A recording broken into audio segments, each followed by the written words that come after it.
мектептің қазақ мәдениеті пәні мұғалімімін. Қанипа Бітібаева Иманғалиқызының республикалық сайыстардың жеңімпазымын. Осы бірнеше жыл осы зертханамен бірге транспаляцияда жұмыс істеп келе жатырмыз. Бүгінгі сабағым Есептің хаты шығармасының тарихи құндылығы сабақтың тақырыбы, сабақтың мақсаты шығарманың тарихи және көркемдік құндылығын анықтау және бағалау.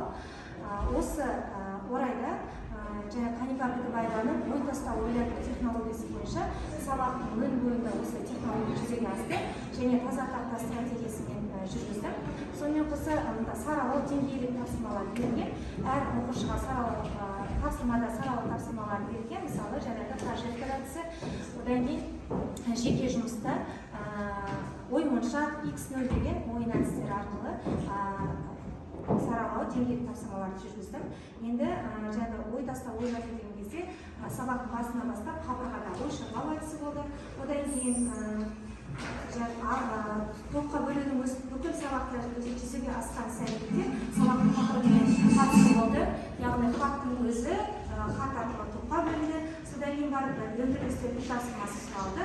Әр тапсырмада қалыптастырушы бағалар жүзеге асып отырды. Яғни онымен байланыс қол ишарасы арқылы, ұнаған ұсыныстар арқылы, қызықты құнды ақпарат арқылы, от шашу арқылы жүзеге асып отырды. Және көріп ақпараттар берілді. Сабақ мақсатқа жетті деп ойлаймын. Сіздердің пікірлеріңіз қандай пікірлеріңіздер?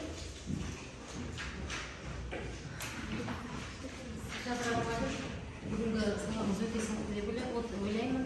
Мен 8-ші мектепке шейінгі қазақ тілі әдебиеті мұғалімі, Арай мұғалім айтады ғой, енді әрбір сабаққа кіргенде адам не алып кетеді дейді. Абай сөзі бар ғой.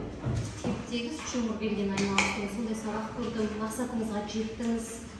Үлкен рахмет сізге. Өте жоғары, жақсы эмоция, күшті көңіл күй, ақылды бала, жағымды сөз, әдемі мұғалім, көрген көрінісім осы. Рахмет сіздерге. Айтар ойларыңыз болса, содан кейін қазір біз қалған кезінде сіздер осы сабақты талдап пікірлеріңізді білдіресіздер. Бар ма ойларыңыз? Жақсы, мен сөйлеймін. Мен қазақ әдебиеті мұғалімі мектеп. Сабағымыз жалпы жақсы өтті. Мен өзім 10-шы сыныпта қазір осы тақырыпты оқып жүрмін. Мақсат алған мақсатымызға жете білдіңіз деп ойлаймын. Және әдіс тәсілдеріміздің бәрі балаларға берілген болады. Балаларымыздың барлығы 100% қатысып өтеді. Бір жақсы, жаңа қалыптастырушы бағалауларымыздың өзі сіздерге 10-шы кластың өзінің жас ерекшелігіне, деңгейіне сай болды. Мысалы, смайлик ананы қолданған жоқсыз, мысалы, соның бәрін қарап тұрып, мен өзім өтіп жатқан тақырып болғаннан кейін маған өте таныш және қызықты. Мақсатымызға жете алдық. Рахмет. Еңбегіңізге табыс тілеймін. Рахмет сіздерге. Жақсы, әріптестер. Әріптестер қазір бар ғой, осы коучинг болады, одан кейін